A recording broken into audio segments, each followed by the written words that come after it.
I spent the poorest 5 years of Frank's life living with him in a basement apartment. The year he earned his first 30 million, I died of illness. And on the day he became the wealthiest man in the city, I was reborn.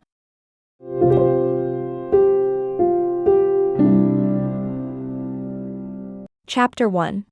After lingering in the afterlife for 2 years, refusing to move on, the keeper of that realm finally lost his patience and granted me one last chance to settle my unfinished business. He allowed me to return to the world of the living. When I opened my eyes again, I was standing in a crowded subway station. Huge digital billboards filled the station, and every screen seemed to be playing ads for Foster Group. I raised my hand and touched the familiar face on the screen, tears spilling down before I could stop them. A few college-aged girls stood nearby, holding up their phones and snapping photos from every angle. One of them, a long-haired girl, stared dreamily at the screen and said, "Frank looks insanely good in this campaign. He completely blows all those pretty boy celebrities out of the water. No wonder his company keeps putting the CEO himself in their ads. What a waste it would be not to. High IQ, elite education, ridiculously handsome, zero scandals. He's literally my dream husband. Can you believe it? A man this perfect and he's only 25. Oh my god." A short-haired girl scoffed while taking pictures. "Too bad he's already been married. Married young, too." The long-haired girl shrugged. "You mean his short-lived wife? She's been dead for years. So what? He can't seriously be expected to stay single forever just because of a dead woman." "You're absolutely right," I said without thinking. The girl jumped, startled, then rolled her eyes at me. "Who are you supposed to be?" I wiped my face and muttered, "Me? I'm Frank's wife." The girls burst out laughing. "Frank's looks really are driving people crazy. Lady, do yourself a favor and go look in a mirror." They walked off, still laughing and chatting, treating me like some lunatic they'd stumbled across. Chapter 2. Only after they left did reality finally sink in. I hurried into the restroom and stood in front of the mirror. One look was enough to make my heart drop. It was a face so ordinary it would disappear instantly in a crowd, completely unremarkable. I felt a sting of bitterness. In my last life, at least I'd been pretty. Back then, when I first moved in with Frank, he had just broken his leg and was in a terrible mood. Anyone who came near him got snapped at and chased away. I'd relied on my looks back then, dragging a small suitcase with me as I barged into his life without hesitation. For the first few days, he wouldn't even let me through the door. I hugged my knees and slept outside his place in a sleeping bag for days. On the third night, the temperature dropped suddenly, and I sneezed more than 10 times out in the cold. The door suddenly swung open, and I, leaning against it, tipped backward, nearly falling flat on my back. A pair of arms caught me just in time. Then, almost immediately, he shoved me away in clear disgust and rolled his wheelchair back inside. From the awkward stiffness in his expression, I knew he had softened. Chapter 3. Back then, Frank couldn't stand it when I acted cute. During my junior year, I went to see a rehabilitation specialist. To save money, and to help his leg recover faster, I taught myself physical therapy exercises, working my own legs until they were bruised and sore, without a single spot left untouched. When he found out, he went still, his eyes reddening instantly, and then he got furious. But the moment I clung to his arm and started coaxing him, all the anger melted away. He'd pinch my cheek with a stern, handsome face and snap, "Try doing that to yourself again and see what happens." But now, staring at the face in the mirror, I tried to put on the same coy expression. And fell into silence. If I showed up looking like this and told Frank I was his ill-fated wife who'd died young, he'd probably be so shocked he'd call the police. And yet, I missed him so much. I wanted to see him, desperately. Chapter 4. My phone vibrated. I answered a call from a woman. "Helen, what's going on? Didn't we schedule your interview for this afternoon? Why aren't you here yet?" I blinked. "And, interview?" She clicked her tongue impatiently. "Have you lost your mind? This is important. How could you forget something like this? This is a housekeeping position at the home of the CEO of Foster Group. Where else are you going to find a job this good?" "Frank?" I almost blurted out. Someone spoke beside her, and she reminded me again, "Hurry up. You've got an hour left. I already sent you the address, didn't I?" After the call ended, I pulled up the text message with the address and rushed out. It was far away. After getting off the subway, I took a bus to the nearest stop. Then I walked for another half hour before finally arriving. I was soaked in sweat, and just as I got close, a light rain started, leaving me completely drenched and disheveled. After hesitating for a moment, I rang the doorbell anyway. The door opened. A young woman's face appeared in the doorway. She was dressed in casual loungewear. I froze the moment I registered what she was wearing. An ache bloomed deep in my chest, dull and unmistakable. Chapter 5. She glanced at me. "You're here for the housekeeping interview today?" I nodded. As she led me inside, she explained things along the way. The previous housekeeper resigned. "There isn't much work here. Mr. Foster rarely eats at home, so your main responsibility will be keeping the house clean. Oh, and Mr. Foster has trouble sleeping, so you'll need to keep things quiet. There's a locked room on the second floor. You're not to go in under any circumstances. Be careful with everything, most of what's in this house is expensive, and you wouldn't be able to afford to replace it." She took me upstairs while openly sizing me up. "The staff room is at the end of the second floor hallway. You look pretty young, and your education seems solid. Why would you want to work as a housekeeper?" I was just about to make up an excuse when she smiled faintly. "Oh, I've seen plenty of girls like you. Mr. Foster is exceptional, after all. Still, any thoughts you shouldn't have are best kept to yourself. His standards are very high." I barely heard the rest of what she said. My eyes stayed fixed on the direction of the master bedroom. Was Frank resting right now? Chapter 6. The woman glanced at her watch, as if to remind me. "Mr. Foster isn't home. He's abroad and should be landing on a flight tomorrow morning. Just make sure his clothes are ready and breakfast is prepared tomorrow." I nodded blankly. She went into the guest room, changed into professional attire, and left. Aside from me, the Foster residence had only a driver and a gardener. The driver, Leo, chatted with me briefly, and I couldn't help asking, "Who was that woman earlier?" Leo replied, "You mean Ms. Grace? She's Mr. Foster's secretary. She handles most of his business and personal affairs. Seems like Mr. Foster is quite fond of her." A sharp, sour feeling spread through me. I'd always understood how quickly things cooled once a person was gone. I never expected Frank to stay single forever because of me. But knowing there was another woman by his side still hurt more than I'd imagined. Chapter 7. When Leo took me on a walk through the garden, a massive black shape suddenly burst out from the side, slamming straight into me and knocking me to the ground, then licking my face like it had lost its mind. I finally saw what I was holding. Buddy? Back when I first found Buddy, he had been nothing more than a palm-sized puppy. Frank didn't like cats or dogs. When I secretly brought Buddy home, tucked inside my jacket, Frank caught me red-handed. His leg had improved a little by then, enough for him to get around with a cane. When he saw Buddy in my arms, his brow furrowed so tightly it looked like it could crush a mosquito. "Can we keep him?" I clung to him, whispering in his ear whenever I got the chance. "Look at how cute he is. Having a dog is a good thing.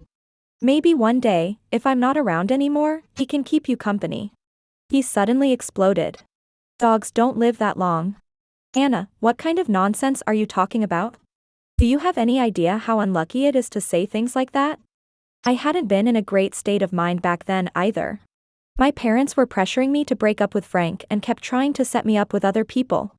I'd gone home the week before, and my mother had grabbed my hand and said, "Anna, Frank may be a decent kid, but his circumstances are just too poor. He's an illegitimate child, his family won't acknowledge him, his mother passed away early, and now his leg is injured. Are you really planning to sacrifice yourself for him? Haven't you heard enough stories about men who turn heartless once they succeed?" All I told them was that Frank wasn't that kind of person. He'd had a good life as a child, his family had simply fallen on hard times. And he would never be someone who abandoned the people he loved. Not everyone is born with privilege. For people who come from nothing but still have ambition, time is what they need. So when Frank yelled at me, my tears came all at once. I grabbed Buddy and ran back to the rental. Pathetic as I was, I crouched in the small garden downstairs and cried without stopping. About half an hour later, still angry that Frank hadn't come after me, I stood up and craned my neck toward the building. A tall shadow appeared behind me. Frank's pants were smeared with mud, and his arm was scraped raw. He had clearly fallen. His dark eyes locked onto me. In the end, he reached out, pulled me into his arms, and rubbed my head gently. Hey. Don't be mad. I spoke too harshly. I'm sorry. You can raise whatever you want. I don't mind. It turned out that the moment I ran out, he had chased after me. I was fast. He had a cane. In his panic, he'd followed me all the way out of the complex. And fallen along the way. From that day on, Buddy officially became a member of our family. It was just that now, after all these years, Buddy had grown into an old dog. Chapter 8. Leo jumped in alarm and quickly pulled Buddy aside. Sorry, he didn't scare you, did he? He's usually pretty aggressive. Anytime a stranger comes by, he starts barking like crazy. Honestly, this is strange, no idea why he's being so affectionate with you today. I got to my feet and looked down at Buddy. His eyes were wet, fixed on me without blinking. His mouth hung open as he panted, breath coming in ragged bursts. Every now and then, his body twitched. I was on the verge of breaking down and quickly turned my face away. Maybe it's because I have dogs at home, too. I probably smell like pets. Leo nodded. That makes sense. The previous housekeepers were all afraid to feed him, they thought he was vicious. Leo walked off to take care of something. Once we were alone, I rushed toward Buddy, who was tied near his doghouse. I buried my face in his back, tears and snot soaking into his fur. Buddy started howling, too. It was the first time in my life I'd ever heard such a heartbreaking cry come from a dog. I was crying so hard I could barely breathe when a familiar, low voice sounded behind me. Who are you? Chapter 9.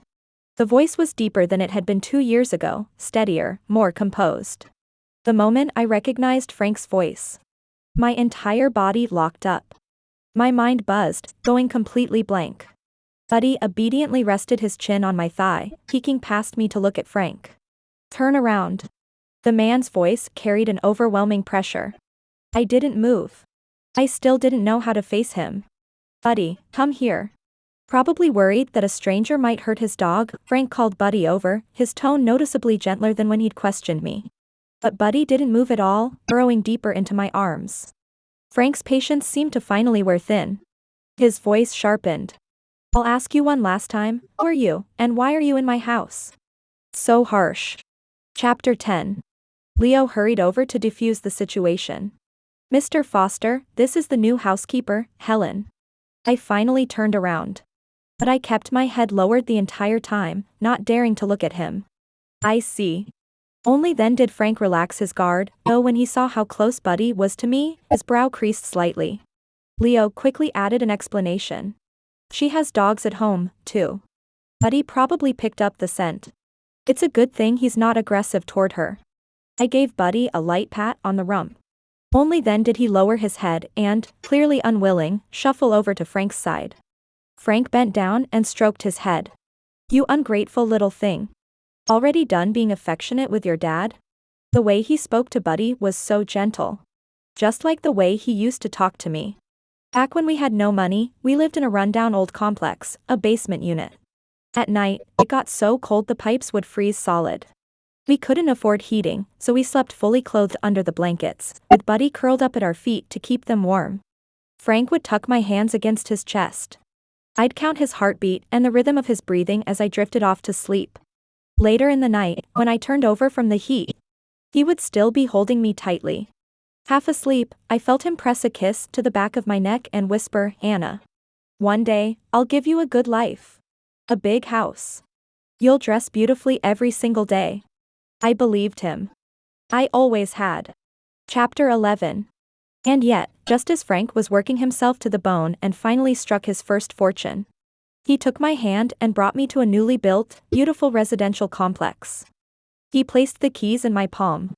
Then pushed the door open. He lifted me into his arms and spun me around the room. Then kissed me with quiet seriousness. Anna. We have a home now. I buried my face in his chest, tears streaming down. What he didn't know was, I had just come back from the hospital. I was holding my diagnosis. I had cancer. After I got sick, I followed every treatment plan, took my medication on time, did everything I was supposed to. But it didn't help. Luck had never been on my side. I had less than a month left to live. I didn't want to die. I wanted to live. My future with Frank had only just begun. How could it end like this? The day Frank found my diagnosis report in the closet, I saw him freeze. Then he walked out onto the balcony and smoked in silence.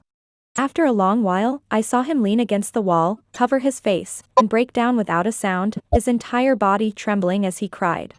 When he had pulled himself together, he came back and crouched beside my bed. He held my hand and kissed it again and again.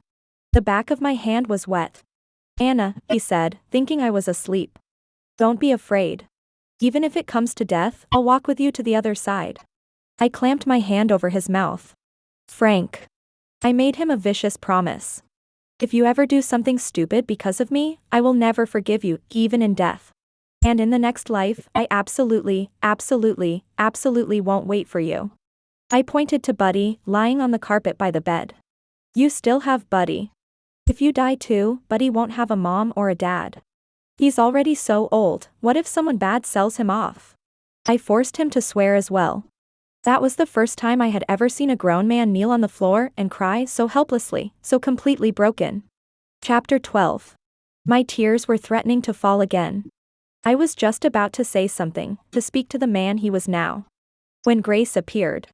She walked over with a stack of documents and began briefing him on company matters. Frank listened quietly, occasionally lowering his head to pet Buddy. Grace noticed me standing there. "Mr. Foster came home early. That kind of schedule change happens often. You don't need to stand here. Go start preparing dinner. And make sure." I answered without thinking. "Low oil, low salt. No cilantro. Allergic to strawberries and eggs, right?" The moment the words left my mouth, the air went still. Both Grace and Frank looked at me. Especially Frank. Something shifted in his gaze. I hurried to cover it up. "Oh, those details were in the information the agency showed me. I memorized everything." Grace didn't seem convinced. "A professional cook will be starting in a couple of days. Why bother memorizing all that?" Chapter 13. Frank's unreadable gaze made my chest tighten with unease. I hurried to explain, "Oh, company standards are strict. Even as a short-term substitute, I'm required to memorize everything." Grace looked like she wanted to say more. "Bring me the agenda for tomorrow's meeting," Frank said, clearly uninterested in continuing the topic. Grace had no choice but to turn her attention away from me. "All right. I'll get it from the car." I didn't know why, but I could feel it. Grace harbored a heavy hostility toward me. I went into the kitchen to start preparing dinner. Truthfully, I wasn't very good at cooking. All those years with Frank, I never managed to learn properly. He was always busy with work and studies, yet somehow still found time to cook for me when meals came around. Once, I saw how exhausted he was, his eyelids barely staying open, and told him to go lie down for a bit. I ended up scorching the rice anyway. Just as I was standing there at a loss, Frank woke up. He leaned lazily against the doorframe with his arms crossed, watching me with a smile. Seeing the panic on my face, he walked over, tossed a few cloves of garlic into the pot, and tucked in a couple of green onions. "Isn't that enough?" I asked. He curved his lips but didn't answer, just tilted his head and caught my mouth, kissing me slowly, unhurriedly. Chapter 14. Damn. The rice was burning again. Before anyone noticed, I hurriedly tossed in more garlic and green onions, fumbling in my haste. A little while later, the burnt smell was completely gone. I set the dishes on the table. The moment Grace saw what was served, her eyes practically popped out of her head. "That's it? You're serving Mr. Foster pan-fried potatoes, a simple pork stir-fry, and spicy tofu?" I was stunned. What was wrong with that? Those were the few dishes I did best. What, just because he was a CEO now, he couldn't eat home-style food anymore? Was I supposed to be serving lobster and abalone every day or something? Grace rolled her eyes. "It's so greasy, and so ordinary. Forget it. I'll call the cook and urge her to come in early." "No need." Frank had already walked over and taken a seat at the table. "Homestyle food is fine. When he looked over the dishes and took a bite of the potatoes, he paused. Chapter 15. Maybe it was because I'd cut the potatoes into chunks thicker than my fingers. He didn't pick up his fork again for a long moment. He just lowered his gaze and stared at that plate of potatoes without moving. I felt embarrassed all on my own. Mr. Foster, I'm a bit rusty. I'm really not good at cooking, I said softly. Maybe we should have someone redo it. Seeing that Frank wasn't responding, Grace picked up a fork and tasted it herself. She went quiet for a second. You're not a rusty. You just can't cook at all. It's way too salty, and you even added chili. How is anyone supposed to eat this? Secretary Grace. Frank cut her off mid-complaint. You should be off work by now. Grace still looked like she wanted to argue. Frank lifted a hand in a dismissive gesture, clearly telling her to leave. Grace pointed at me, fuming, and stormed out. Don't be scared. Frank still didn't look at me as he reached for another dish with his fork. It's good. It suits my taste. My spirits lifted instantly. Then, can I keep cooking for you? He didn't look up. Only then did I dare to really look at him. He'd gotten so thin.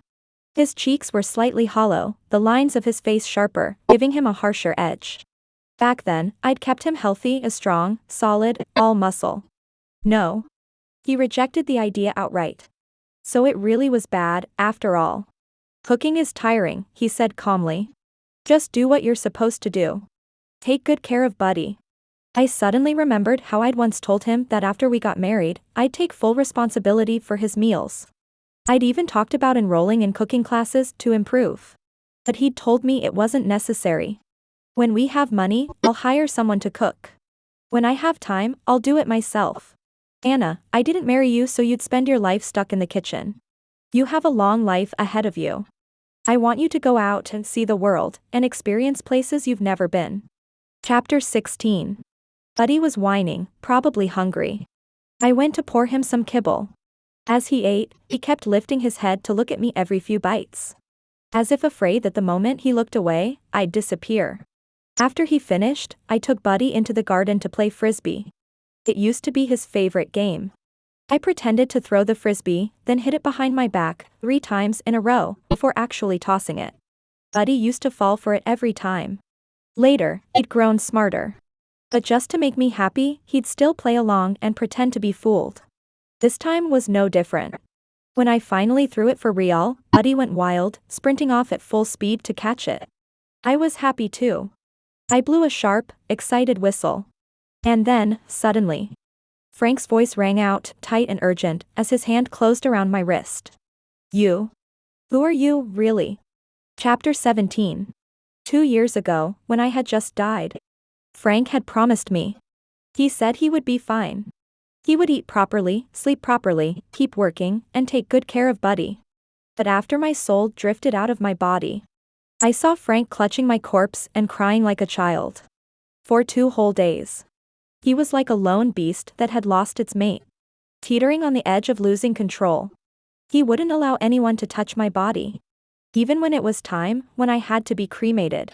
He cried without rest, day and night.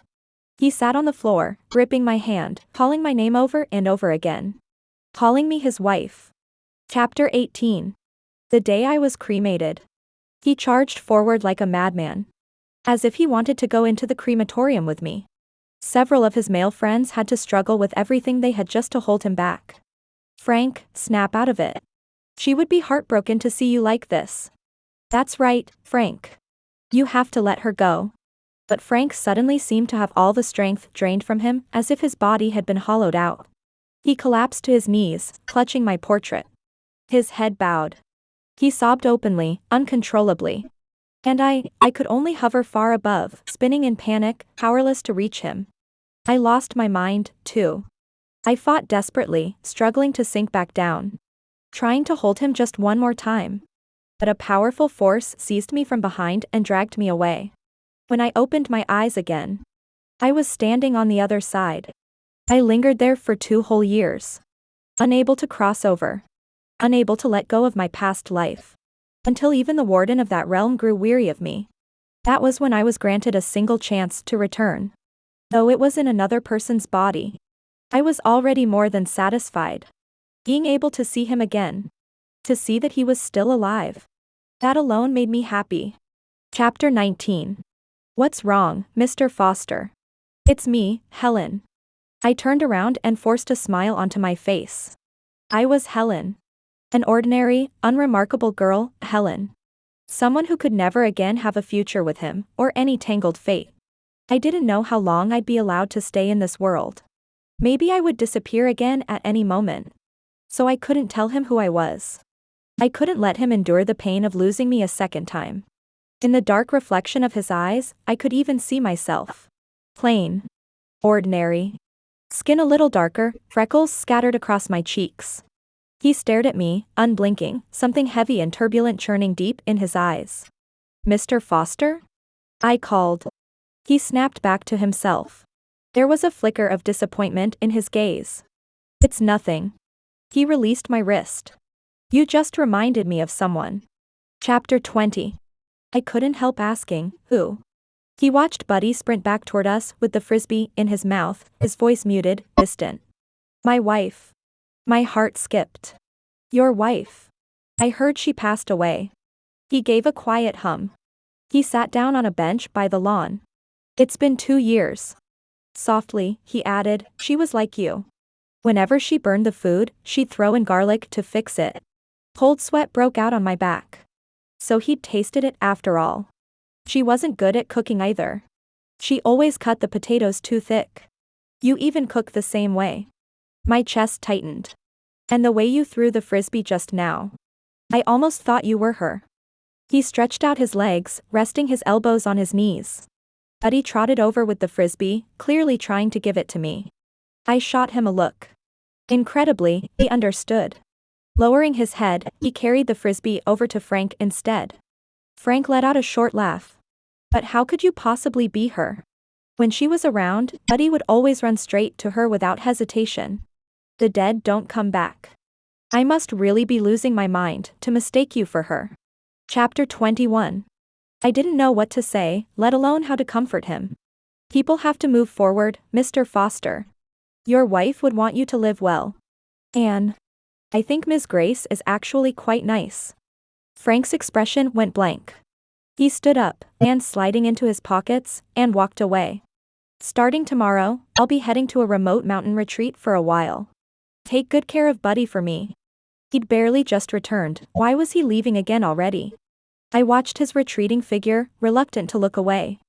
I saw him pull out his phone and make a call. Secretary Grace, organize the company's key documents for the near term. Yes. We're leaving for Nine Ridge Mountain tomorrow. So he'd arranged for Grace to accompany him. I stood there, rooted to the spot, completely at a loss. Suddenly, I had no idea what I was supposed to do anymore. I had already seen him. With Secretary Grace by his side, it seemed he was finally trying to move on. My presence no longer mattered. Chapter 22. The day after Frank left. He headed to Nine Ridge Mountain for half a month. On the 4th day, I started cleaning the rooms. There was very little in his bedroom, clean, minimal, almost like a model home. I couldn't find anything that belonged to me. Had he thrown it all away? Maybe that was for the best. Objects only brought memories. Keeping them would only deepen the pain. The entire villa was spotless, almost unnervingly so. With the fully automated smart home system, there was hardly anything that required my hands-on work. When I reached the locked room, curiosity outweighed reason. The door had a keypad. I entered only one code. My birthday. The lock clicked open. The door swung inward slowly. It was pitch dark inside. I pulled the curtains open. Dust motes drifted through the air. And at last, I saw what this room had been hiding. Chapter 23. The layout, the furniture, everything inside was an exact replica of the basement apartment we had lived in for 5 years. If not for the soft hum of the robotic vacuum, I might have believed I'd been transported back to that basement. Even the bathroom had been reconstructed to match the narrow, cramped one we'd had back then. I looked toward the mirror. In front of it sat my hairbrush, my skincare products. Some of them already expired. He still hadn't thrown them away. Back then, washing my hair in that basement bathroom often meant the hot water ran out halfway through. I'd freeze so badly my teeth would chatter. He would boil water in an electric kettle while pouring it over me, cup by cup, to rinse my hair. By the time it was his turn, there wasn't enough hot water left. To save on the electricity bill, he would rinse off quickly with lukewarm water and call it done. After drying his hair, he would crawl straight into bed. I would reach for his hands, wanting to warm them. He would cross his arms and refuse. Hold. I'll hold you in a bit. Be good. And now, inside the wardrobe, everything I had ever owned was still there. My clothes hung neatly beside his, as if we were an old married couple who had lived together for decades. Even the bed sheets. They were still the small floral ones with tiny white daisies, my favorite set. Chapter 24. I walked over and sat down on the bed. I pulled open a drawer and took out my diary. After my death, someone had continued writing in it. The handwriting was Frank's, strong, steady, unmistakably his. Some of the pages were blurred, as if stained by water. November 7th, 2022. Anna, it's gotten cold today. I ate dinner already. I made extra and left it on the table. I don't know if you can still eat where you are. It's been 2 months since you left. Are you hungry over there? Do you have enough money? Is anyone bullying you? If they are, come see me in a dream and tell me. I'll find someone who knows how to deal with things over there and make them stop. November 22nd, 2022. Anna. It snowed lightly today. It's cold. The heating is on full blast at home, but I still feel cold. Maybe it's because I can't hold you anymore.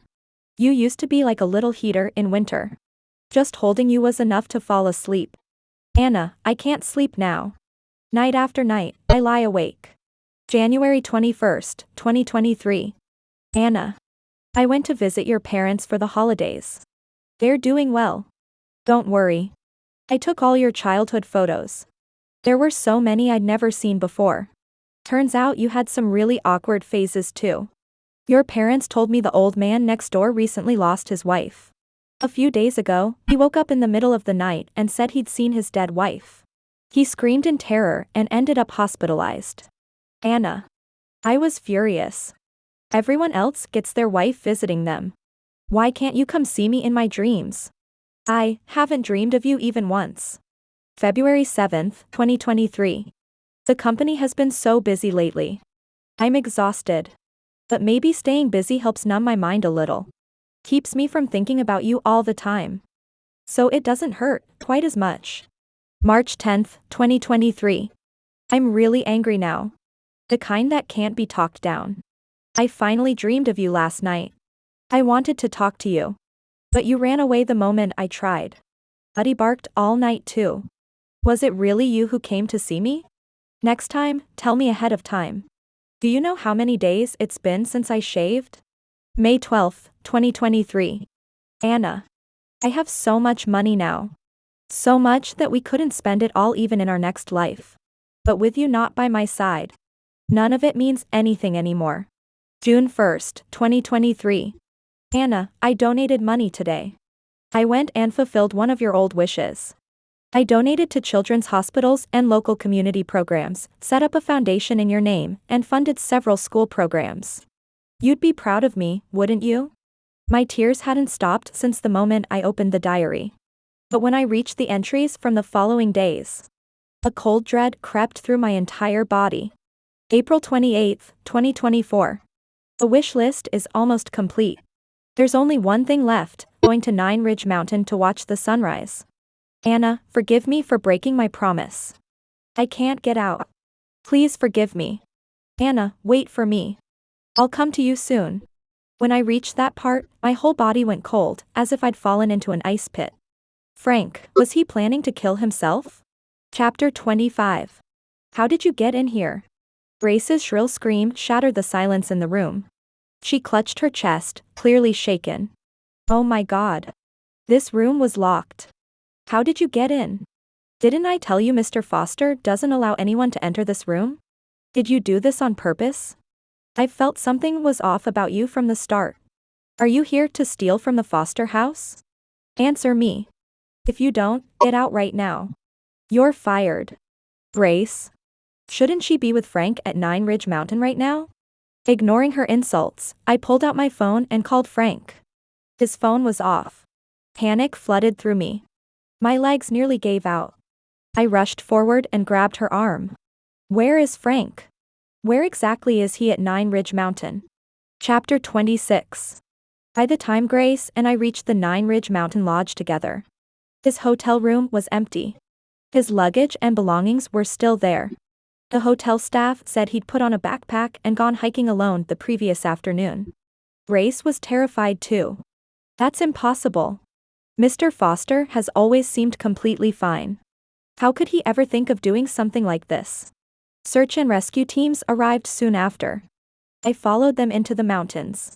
At this time of year, the weather in Nine Ridge Mountain was unpredictable. Hypothermia was a real risk. And once someone slipped into that state, things could turn deadly very quickly. By nearly midnight, a thick fog rolled in over the mountains. The rescue team recommended suspending the search to avoid further casualties. But deep down, something seemed to be telling me. Frank wasn't far from me. Chapter 27. While they were resting, I slipped away down a narrow trail. 2 hours later, in a shallow mountain ravine, I found Frank unconscious. His leg was injured. I hoisted him onto my back. That was when the advantage of this body became clear, strong, sturdy. Carrying a man as tall as Frank, nearly 6'2", wasn't as hard as I'd imagined. The moonlight in the mountains lit the path ahead of us. I called his name over and over. Frank, don't fall asleep. You promised me. If you dare pass out, I swear I'll never talk to you again. If you dare come looking for me, I'll reincarnate immediately. I'll grow up and marry someone else. Don't marry someone else. The person on my back stirred. His voice was hoarse, his consciousness clearly hazy. Anna. This must be another dream. This dream is too good. I hope I never wake up. Chapter 28. My voice broke with tears. You have to wake up. Please look after my parents if they ever need you. And take care of Buddy. Frank, you promised me. You can't go back on your word. I carried him to the nearest forest cabin. After notifying the rescue team, I started a fire and fed him some supplements to help restore his strength. His lips were pressed tightly together. Thin lips drawn into a hard line. His lashes cast dark shadows across his cheeks. I had no choice. I took a mouthful of the supplement, bent down, and fed it to him directly. His lips were dry. Mine were cold. As I pried his mouth open, his throat bobbed. He finally swallowed. I did the same again. And again. I fed him an entire can of supplements.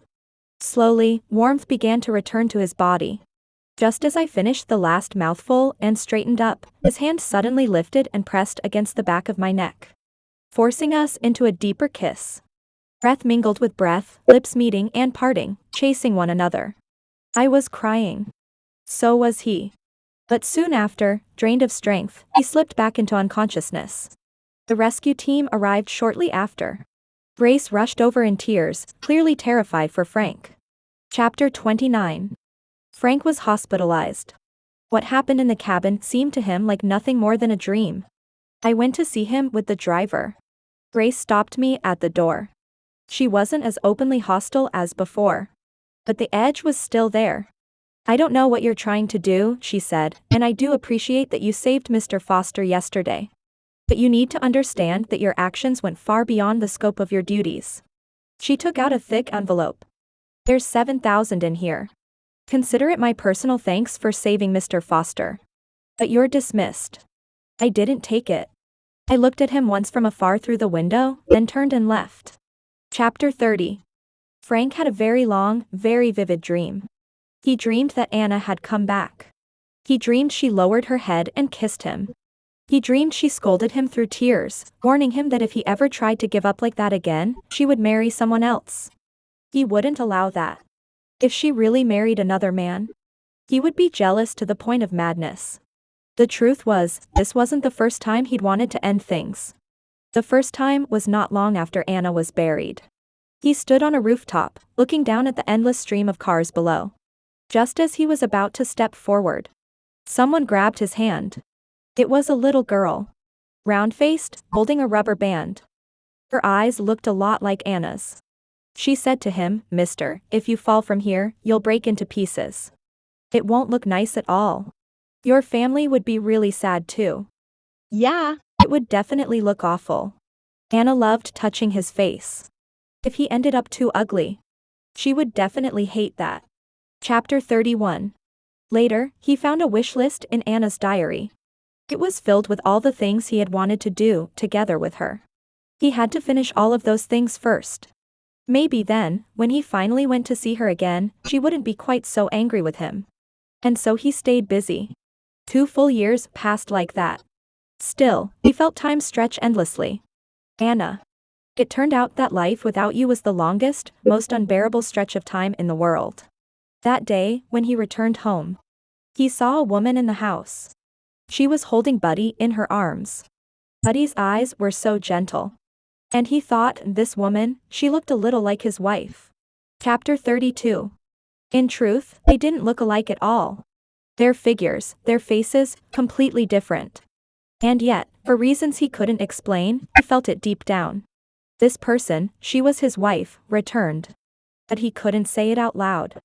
He was afraid of frightening her. And he was even more afraid that the thought only existed because he had finally gone mad. It wasn't until she cooked that meal, until she threw the frisbee, that he became absolutely certain. She was Anna. But she clearly had no intention of acknowledging him. She even tried to push him toward another woman. How could there be 2 people in this world with identical habits, movements, instincts? His mind was in chaos. He had to leave for a remote mountain retreat. He needed to speak with a reclusive spiritual advisor to know whether Anna had truly come back. If she had, he would keep the promises he had once made. And this time, he would keep her close, never let her leave again. Chapter 33. The advisor was staying off the grid. It took 3 days before he could finally see him. The man listened quietly, then said only one thing. "It feels like an old soul returning." That was enough. He knelt in the temple, bowing again and again, his forehead striking the ground. He was so happy he didn't know what to do with himself. There was no signal in the mountains. On the way down, he slipped and fell into a ravine, hit his head, injured his leg, and lost consciousness. In a haze, he felt someone lift him onto their back. She cried as she told him to live well. He wanted to live well too.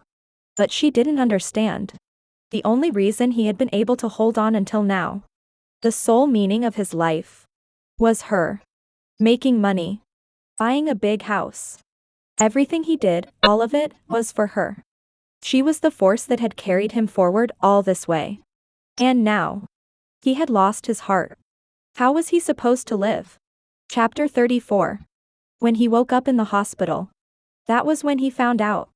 Grace had fired her behind his back. He exploded with rage, tried to climb out of bed, and fell hard onto the floor. Grace stood frozen in shock. When the caregiver helped him back onto the bed, Grace started crying. "Mr. Foster, I've followed you for 2 years. How can you treat me like this over a housekeeper?" He pointed toward the door. "You're not the only one on my secretary team. The others are abroad because of a major contract. The only reason you've been able to stay by my side recently is because a senior secretary spoke up for you privately, and I gave you a few extra chances. But when I checked the security footage from the day I came home, I noticed something. You deliberately changed clothes in my house, and you hid a piece of lingerie in one of the rooms. Didn't you? Who exactly were you doing that for?" There was no mercy in his voice, only disgust in his eyes. "You're not fit to be mentioned in the same breath as my wife." Grace stammered, "But, what does this have to do with that housekeeper?" He didn't bother explaining. Pointing at the door, he said coldly, "Get out. You're fired." Chapter 35. He immediately had someone bring him a cane and rushed home. He kept calling her phone, but couldn't get through. So he sent people to look for her. He even considered calling the police. But no one believed that the person he was looking for could be his wife, someone who had already died. A terrible thought suddenly rose in his mind. What if she had disappeared again? Frank paced the house like a madman. He noticed Buddy, restless and anxious. He told someone to unclip Buddy's leash. Buddy shot off in an instant. Chapter 36. In the end, Buddy found her in a small garden near the house. Just like that year when they'd had a fight, she had turned around and run off. And he'd found her in that same little garden. Now she was crouched by a flower bed, watching ants fight.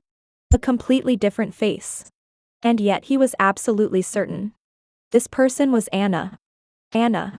Anna flinched. She turned around instinctively. Shock filled her eyes. No different from before. Still the same, everything written plainly across her face, unable to hide a single thought. Chapter 37. Anna, I followed Frank back home. We sat together in the room he had recreated, leaning against each other.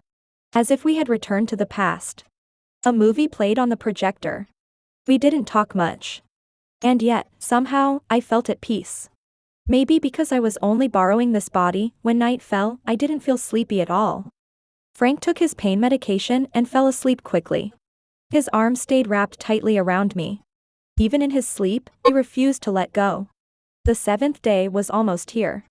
I could already faintly feel that I was about to leave.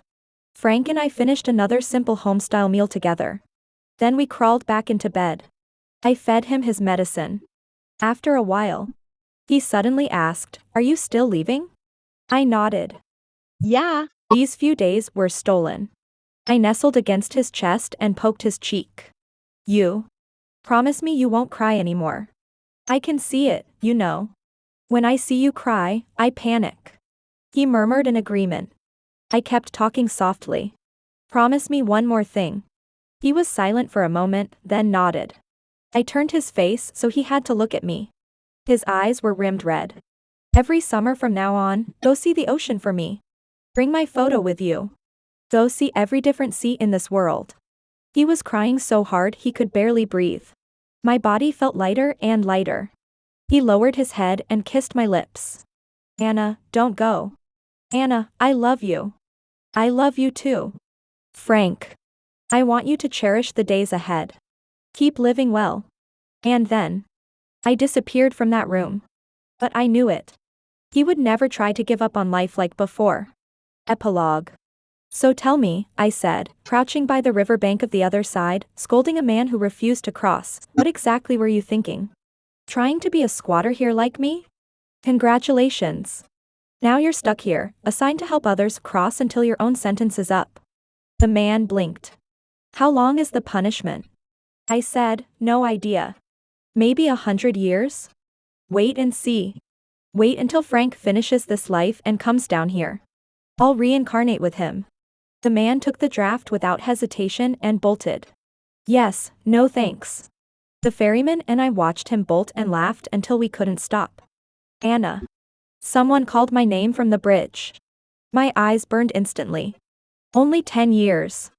Frank, you. Frank smiled softly. I lived out my natural life. I didn't believe him. The ferryman leaned over and whispered to me, he's telling the truth. Yesterday, he saved 3 children from drowning. His merit was complete. He came here after a full life. Only then did my anger fade. I wiped my tears and reached out to him from afar. Then come on. I've been waiting a long time. He walked up, took my hand. Pulled me into his arms, his gaze tender and clinging. I've been waiting a long time too. My wife. At this point, my love life is a public service announcement. Free of charge.